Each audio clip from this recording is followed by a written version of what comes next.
Okay, hello everybody. So we're going to learn today about being scared.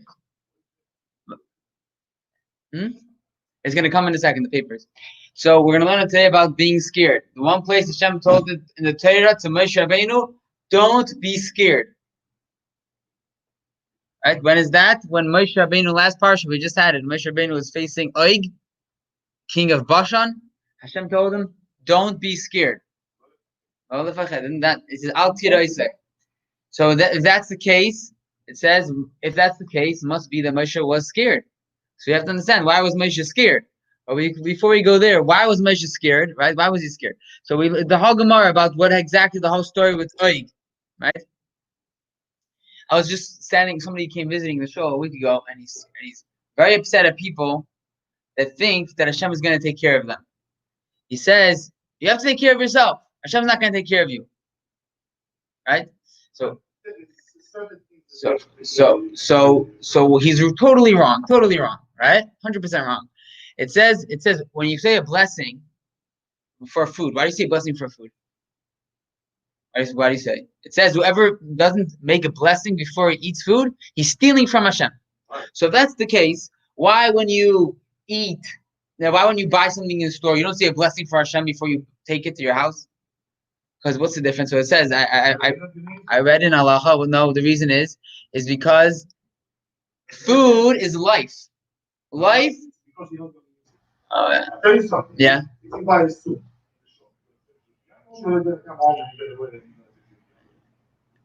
yeah, but it's not busy. Okay. I hear your point. But I read in one of the books of Halacha, it says the difference of stuff which are life and money, mammon, right?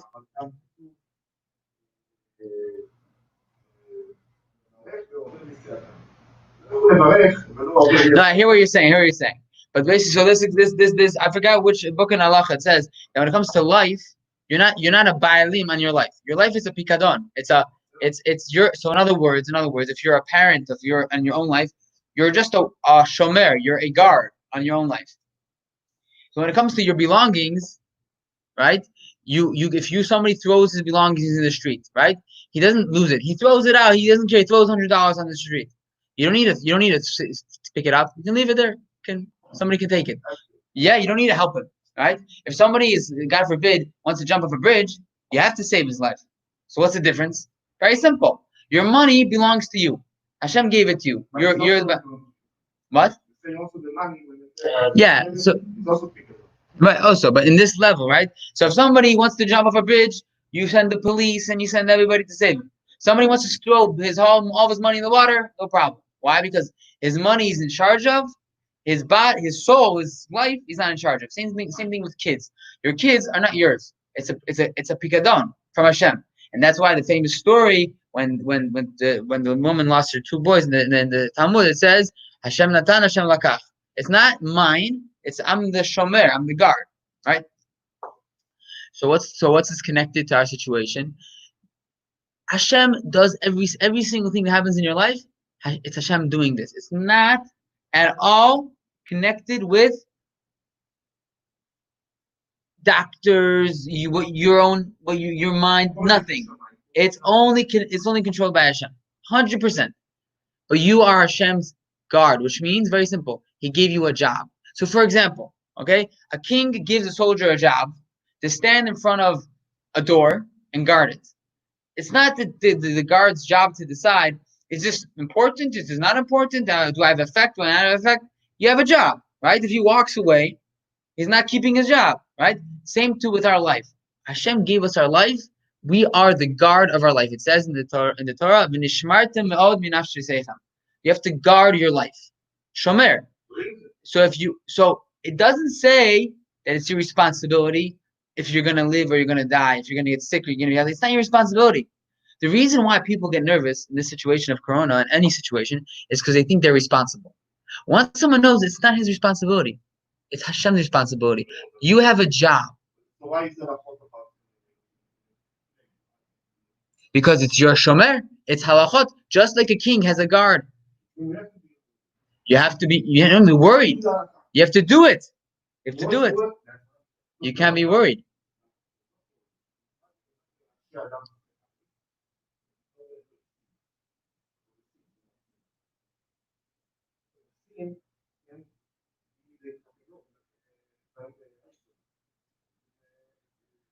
Yes. So this is when what. he went to fight with the son. So exactly. So that's what I want to talk about. So listen. So now, one thing that you could do that can make your life worse, right? If you're gonna go in the street and they're gonna touch 1,000,000 people, that cannot make you live or die. It's Hashem, right? There's one thing that can make you affect your life is how many mitzvahs you do, and God forbid if you do averot, right? If somebody does God forbid, now God is the one that decides how much. Well, He's the judge, not you, right? You could be someone that Hashem one mitzvah could be worth millions of mitzvahs to someone else, right? So God is the judge. But what makes someone, God forbid, have pain in life is his in general. God forbid, right? If someone does a sin, right?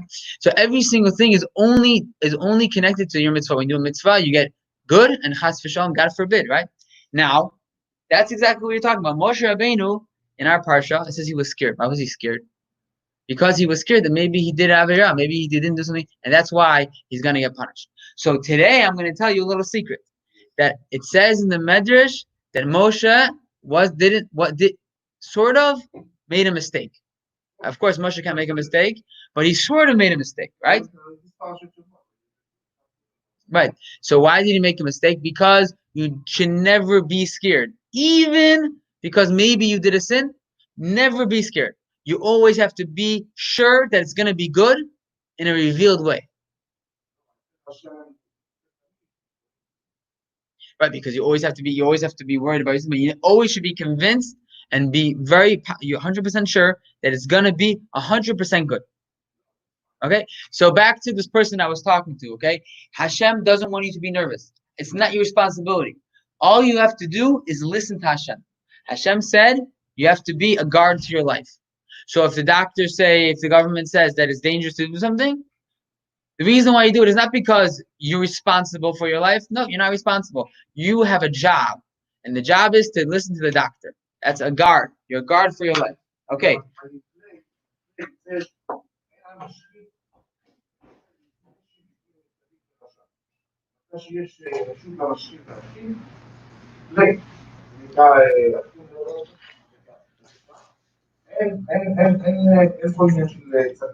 So now,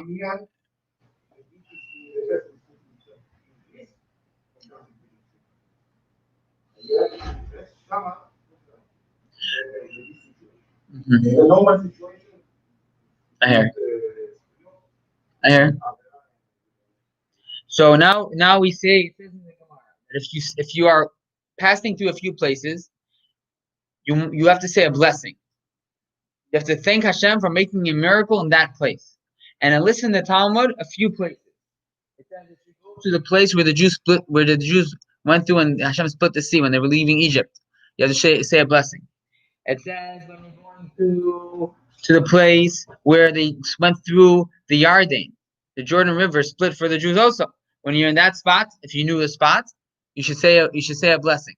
Thank Hashem. And it says two more places the Gemara doesn't know yet. It doesn't say in the Talmud. You're not in the Torah clearly. What are so special about these places? One of these places is it says if you go to Nachal Arnoin, a river called Arnoin, you should say a blessing.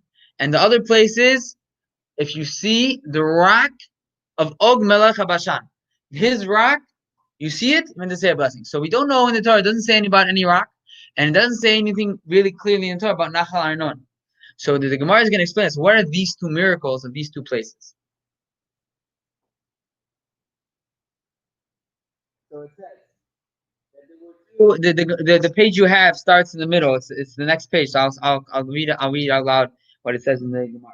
It says there were two Mitzoraim. There were two people that were a Mitzorah, special plague that happened in the times of the Torah. And if you had this plague, if you had this blemish, you had to walk outside. You were kicked out of the clouds of glory. And Sukkot, we celebrate the clouds of glory. Hashem protected all the Jews, and the reason why there were clouds of glory is because the desert was a very dangerous place. It was very hot, so it made sure the sun wouldn't hurt the Jews, and also that all the snakes and the scorpions shouldn't come into hurt a Jew. And if it was bumpy, it would make it flat. It was like a pink, right? So if you had Sarat, you had to walk outside of the cloud of glory. So there were two Jews. Out of all the Jews, there were two Jews that had Sarat. They were kicked out. They were outside. Now what happened was they were going behind the clouds of glory. What happened? When the Jews were going where they were traveling, and they were traveling into a place that, if without the clouds of glory, were two big mountains. Out of the Mount Harim. Yeah, so they were heading towards a place. There were two mountains, and the mountains were at two cliffs, and they were touching like this, almost, right? And in this spot, there were peaks, there were pokes sticking out. In this spot, there were holes, and there were bad people, sitting over there waiting for the Jews to come under, because it was a big valley, and they would throw spears and stones and everything and try to kill the Jews. The problem is that this cloud of glory is coming and just makes everything flat. So everything just closes up, right? What?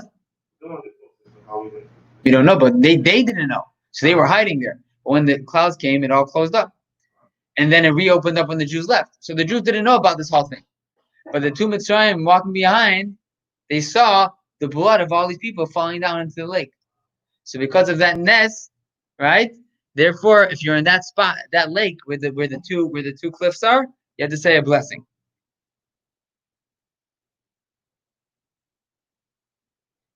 Right? So I'll read it. We have the line over here. Kevan das Arin. When the Arin came, the mountains clashed. They all died. Their blood streamed down into the river of Arnon. When Es and Voiv, the two Mitzrayim came, they saw their blood. They saw out of the two cliffs, blood is coming out. They told all the Jews. They all said songs to Hashem. And that's the song that we sing in last parsha. We say Az Yashu Yisrael.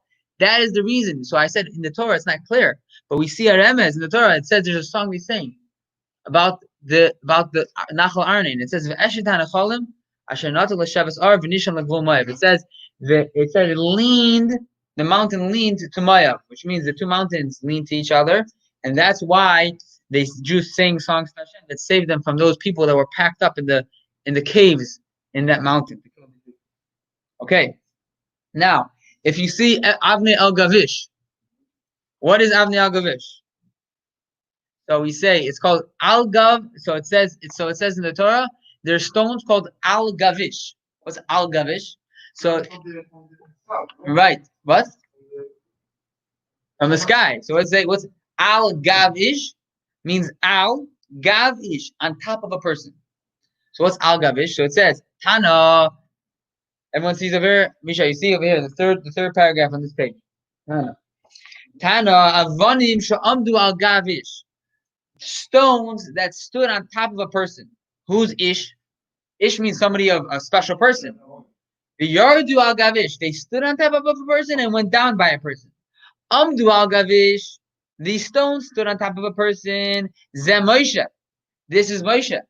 The Chsiva Ish Moshe Anav Moed. It says Moshe was a very big Anav. So Ha'ish, the person. This Ish is Moshe. The stones, which is not really stones, the ice by the bard stood on top of Moshe. It says that the stones, with the fire and the ice coming down by Barad, froze as soon as Moshe said stop. So they're standing in the sky, right? They just stayed there. And what happened? Yardu al Gavish. It came down when Zeh Yeshua, in the times of Yeshua. Iksiv Kach Lechas Yeshua Binun Ish Asher Ruach Bai. It says in the Torah that Yeshua is also called the Ish. So because Yeshua is an Ish, so therefore when did it say Al Gavish? It came down by the Ish, by Yeshua. What did it say in the book of Yeshua? When the people from Canaan were running away from the Jews, this was in the place of Beis Chayrin. Hashem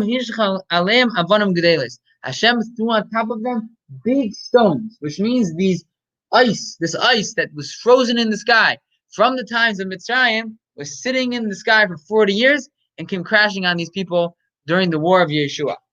So if okay.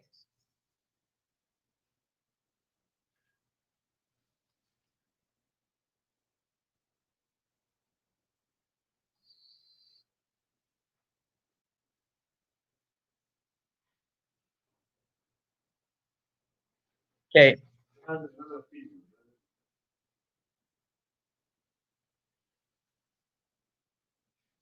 Oh, you have to turn the page. It's double-sided. I didn't realize. Okay. Evan Shabikesh. Okay. So what does it mean? Evan Shabikesh, Melech Habash, Evan Shabikesh, Oig Melech Habash, and Nizik Al Yisrael. The stone that that Oig wanted to throw on the Jews.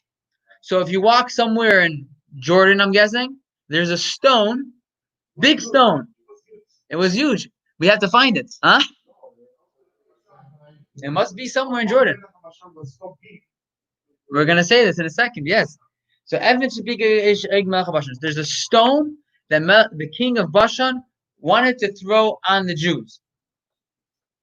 Omar, he said, Machane Yisrael kamahave. How big is Machane Yisrael? Tulasa parse. It was 3 parsa. Azav Iker Tura, he took a mountain, Bar Tulasa parse. A parsa is around 4 miles, I think. So he took a parsa, he took a mountain 4 miles big, and he's like, I'm going to throw it on them. So what was Ug's plan? Ug saw the Jews are coming. He was threatened. I pick up a mountain, with one throw, take care of all of them. Azal, he went. Akartura, he took the mountain, picked it up, rooted it out of the ground. Bartlasa parsa, it was 3 parses long. It was each parsa is 2 miles, 6-mile long rock. Va'asya Reshe carried it on top of his head. Va'aisa kushabrichu, Hashem came along. Ali kamsi v'nakvu. What are kamsi? Is kamsi because grasshoppers? There's a grasshoppers because I heard ants, heard grasshoppers, but basically bugs came and ate the middle of the mountain. So he's holding a big mountain on top of his head. It's leaning on his head, and they made a hole.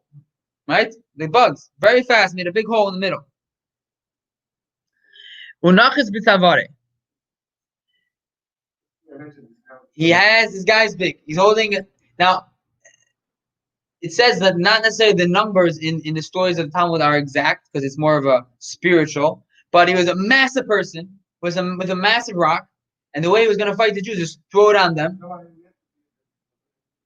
Has to be as it is. I heard there's the debate of I think the Rambam says that he wasn't as big as it says, but he was very big, very very big. It's a big rock. So he's holding this massive rock like this on his head, and suddenly, boom! The bugs made a hole and it fell on his head. So now it's up there, stuck. A whole big, massive mountain on his head. Okay, what happens? What does he do? Havi bar face. He wants to pick it up, take it out. He's a strong guy. He can do it. Mashchishine. When he's trying to get it out, his teeth, that big teeth, got stuck. He couldn't get it out. Lahai Gisa. They were both sides. Yeah, his teeth came out. His teeth. He couldn't take it out of away from his mouth. This is what it says. Hashem broke the teeth of the Rishayim, which means he made it stuck in the mountain. Rabbi Shimon ben Lakish. The Amar, so what did Rabbi Shimon ben Lakish say? The Amar Rabbi Shimon ben Lakish, what does it mean that Hashem breaks the teeth of the Rishayim? I'll take a shibarta ella shirbavta. Shirbavta means he made them long, right? So he made Og's teeth long. That way, when he tried to take the mountain off his head, it got stuck in the mountain. So he's stuck. He doesn't know what to do. Shirbavta, I think, means long. Long, yeah. Like it says regarding the arm of Yecheved. So, Basia. So we say, Moshe Kamahave. Moshe, how big was Moshe? Esser Amas. He was tall. Yeah. Shikol Naga Basami, he took a stick, 10 Amas. Shivar Asami, he jumped 10 Amas. Omachi Bikarsule Vikatle. He knocked it in his ankle and he killed him. Okay? So now we know the story. The story is Moshe Rabbeinu is leader of the Jews. was talking with the thing going for the answer.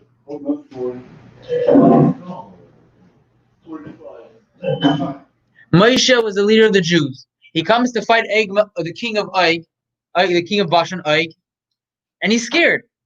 It says in the Torah, Hashem tells Moshe, "Don't be scared." Right? So let me tell you, Melech Bashan had a long history. There's a medrash actually that says that he actually was from before the Mabul. One thing for sure, right? One thing for sure, he was in times of Avram. It says in the Torah, he was in times of Avram. He was the one that told Avram to fight the 5 kings. Right.